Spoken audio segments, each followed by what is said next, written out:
ରାତିରୁ ମିଳିବ ତ୍ରାହି, ଆସନ୍ତା 24 ଘଣ୍ଟାରେ ବର୍ଷା ସମ୍ଭାବନା। ଢେଙ୍କାନାଳ, ଅନୁଗୁଳ, କେଉଁଝର, ମୟୂରଭଞ୍ଜରେ ହାଲୁକାରୁ ମଧ୍ୟମ ଧରଣର ବର୍ଷା ନେଇ ପୂର୍ବାନୁମାନ। ବାଲେଶ୍ୱର, ଭଦ୍ରକ, ଯାଜପୁର, କେନ୍ଦ୍ରାପଡ଼ା, କଟକ ପାଇଁ ୟେଲୋ ୱାର୍ଣ୍ଣିଂ ଜାରି। ଆସନ୍ତା 24 ଘଣ୍ଟାରେ ରାଜ୍ୟର ଅନେକ ଅଞ୍ଚଳରେ ବର୍ଷା ସମ୍ଭାବନା। ଆସନ୍ତା 24 ଘଣ୍ଟାରେ ଢେଙ୍କାନାଳ, ଅନୁଗୁଳ, କେଉଁଝର, ମୟୂରଭଞ୍ଜ, ବୌଦ୍ଧ, କନ୍ଧମାଳରେ ହାଲୁକାରୁ ମଧ୍ୟମ ଧରଣର ବର୍ଷା ହେବା ନେଇ ପୂର୍ବାନୁମାନ କରିଛି ଆଞ୍ଚଳିକ ପାଣିପାଗ ବିଜ୍ଞାନ କେନ୍ଦ୍ର। କାଲି ପାଇଁ ବାଲେଶ୍ୱର, ଭଦ୍ରକ, ଯାଜପୁର, କେନ୍ଦ୍ରାପଡ଼ା, କଟକ, ଜଗତସିଂହପୁର, ମୟୂରଭଞ୍ଜ, କେଉଁଝର, ଅନୁଗୁଳ, ଢେଙ୍କାନାଳ, ପୁରୀ, ଖୋର୍ଦ୍ଧା, ନୟାଗଡ଼ରେ ବର୍ଷା ନେଇ ୟେଲୋ ୱାର୍ଣ୍ଣିଂ ଜାରି କରିଛି ପାଣିପାଗ ବିଜ୍ଞାନ କେନ୍ଦ୍ର। ଆସନ୍ତା 4 ଦିନ ଯାଏଁ ଦିନର ତାପମାତ୍ରାରେ ଆଉ ବିଶେଷ ବୃଦ୍ଧି ପାଇବ ନାହିଁ। ରାତି ଭିତରେ ଆଣିବ ବର୍ଷା ଆସୋସ। ଗତ 24 ଘଣ୍ଟାରେ 36.6 ଡିଗ୍ରୀ ସହ ସୋନପୁର ରାଜ୍ୟର ଉତ୍ତପ୍ତ ସହର ପାଲଟିଥିବା ବେଳେ 18 ସହରର ତାପମାତ୍ରା 35 ଡିଗ୍ରୀ ଓ 5 ସହରରେ ତାପମାତ୍ରା 36 ଡିଗ୍ରୀ ରହିଥିଲା। ଆଜିଠାରୁ ତାତିରେ ଲାଗିବ ବ୍ରେକ୍। ପଶ୍ଚିମା ଝଡ଼ ପ୍ରଭାବରେ ଆଭ୍ୟନ୍ତରୀଣ ଓଡ଼ିଶାରେ ହାଲୁକା ବର୍ଷା ସମ୍ଭାବନା ରହିଛି। 26 ତାରିଖ ମଧ୍ୟରେ ଉପକୂଳ ଉତ୍ତର ଓ ଉତ୍ତର ଦକ୍ଷିଣ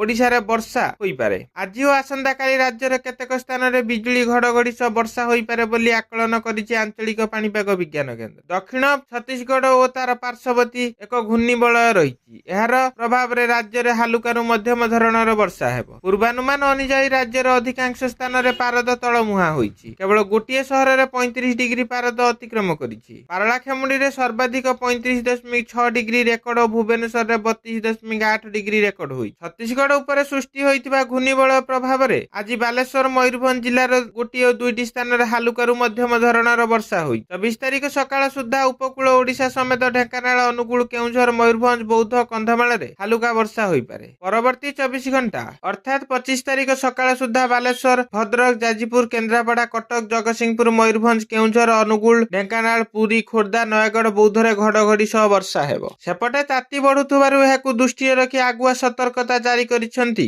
ଏସ୍ଆର୍ସି। ପାନୀୟ ଜଳ ଯୋଗାଣ ସୁନିଶ୍ଚିତ କରିବାକୁ କୁହାଯାଇଛି। ଅଂଶୁଘାତ ପାଇଁ ଆଗୁଆ ପଦକ୍ଷେପ ନେବାକୁ ଜିଲ୍ଲାପାଳଙ୍କୁ କୁହାଯାଇଛି।